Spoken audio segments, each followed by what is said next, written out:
Picture this. It's 9 p.m. in an IT office in Gorgon, and we've got Amit. He's 26, been at his desk since 9 a.m., just staring blankly at an Excel sheet. On paper, the guy's killing it, right? Great salary, parents are thrilled, he's posting those proud-to-announce updates on LinkedIn. But inside, it's just total emptiness. The poet Posh actually hit the nail on the head when he wrote, "The most dangerous thing is the death of our dreams." And for Amit, and honestly, millions of us just living for the weekend, that numbness, that's the quiet death of those dreams. Welcome back to today's Explainer.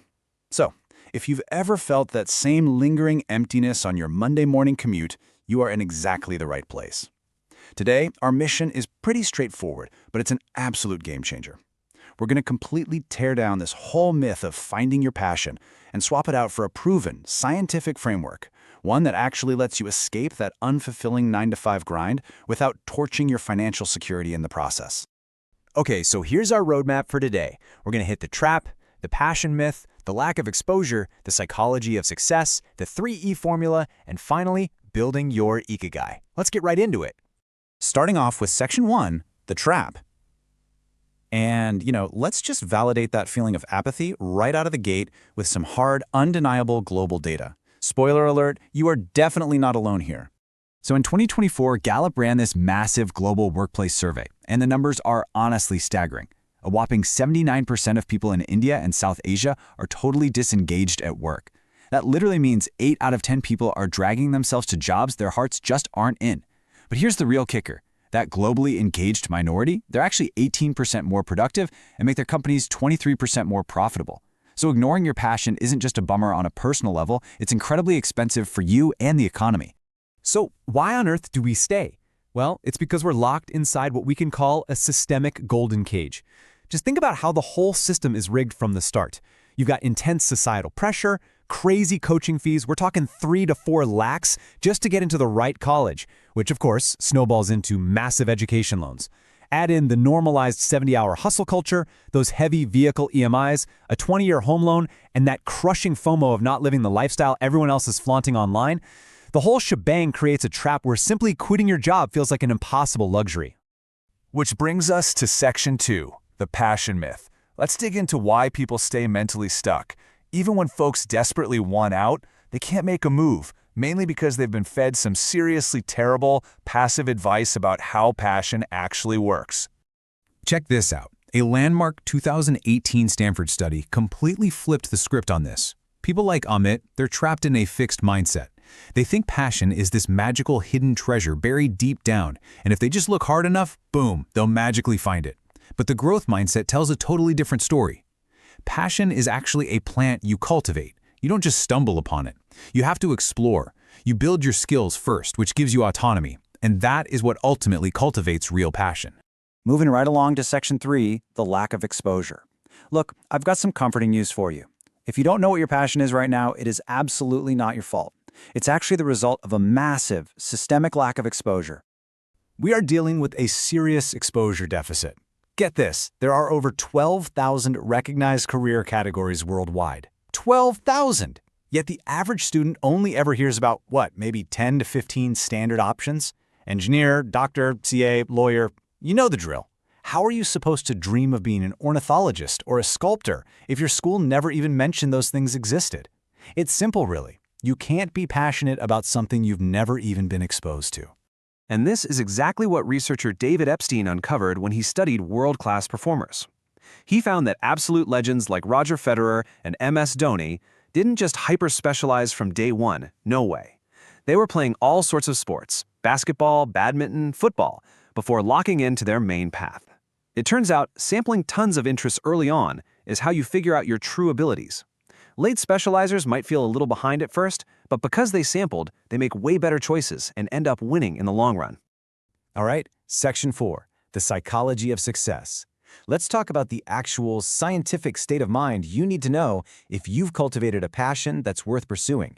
And to do that, we're going to look at the amazing story of a home baker named Neha. So Neha was a 34-year-old mom who just started baking cakes in her home oven. Honestly, her first few orders were a total disaster, and she caught a lot of flack from her family. But she stuck with it. Eventually, she'd find herself so completely immersed in baking that hours would just vanish. Psychologist Mihaly Csikszentmihalyi calls this the flow state. It's this psychological zone of 100% focus where time literally melts away, and it can actually yield up to 500% more productivity. Neha hit this flow state because she finally found that sweet spot, balancing her growing skills with a genuinely challenging task. Fast forward to today, and she's running a massively successful cloud kitchen on Zomato. But wait, how did Neha actually survive those disastrous early days? Well, psychologist Angela Duckworth calls this missing ingredient grit, which is basically passion plus perseverance. The fascinating thing here is that the ultimate predictor of success isn't a genius of a IQ or raw innate talent. It's just grit. It's that long-term, relentless consistency. You build grit when you force yourself through the unglamorous, sometimes ridiculously boring phases of learning a new skill through deliberate practice. Which perfectly sets up Section 5, the 3E formula. Now we're getting to the good stuff. How do we practically apply all this science?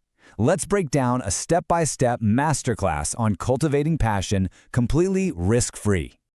Okay, here is the 3E framework. Step 1 is explore. Just widen your horizons. Look up a giant list of careers, pick 30 that sound even slightly interesting, and spend just 30 minutes a day researching them for a month. Easy enough, right? Step 2 is engage.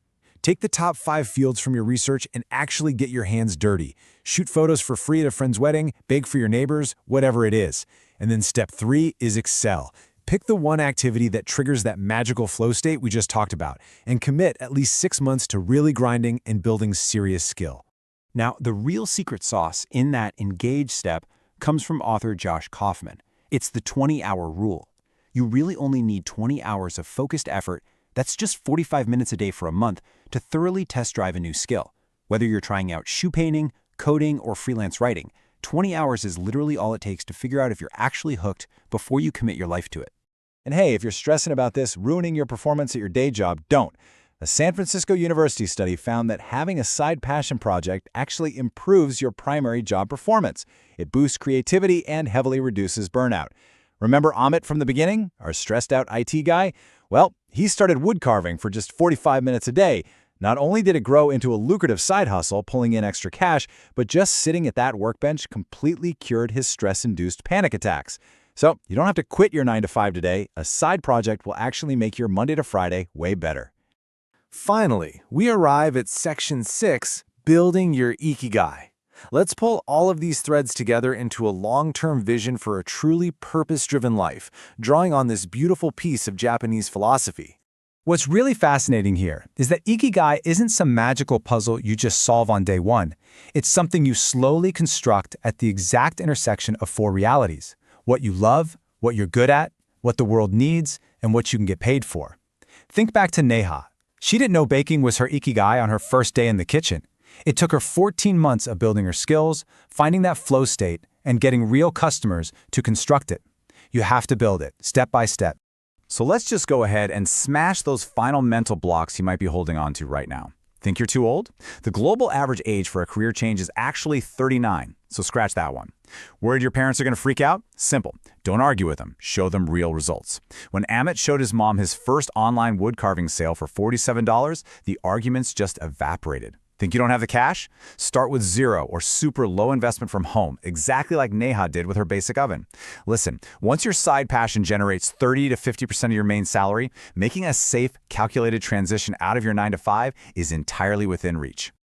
And that wraps up today's explainer. But I want to leave you with one absolutely vital question. Where will you spend your half hour tomorrow? If you felt even a tiny spark watching this, that means your inner restlessness is still alive and kicking. Don't suppress it. Use it. Take just 30 minutes tomorrow to start exploring one new thing. You've got the framework, you've seen the science, now all you need is 30 minutes to start shaping a completely new future.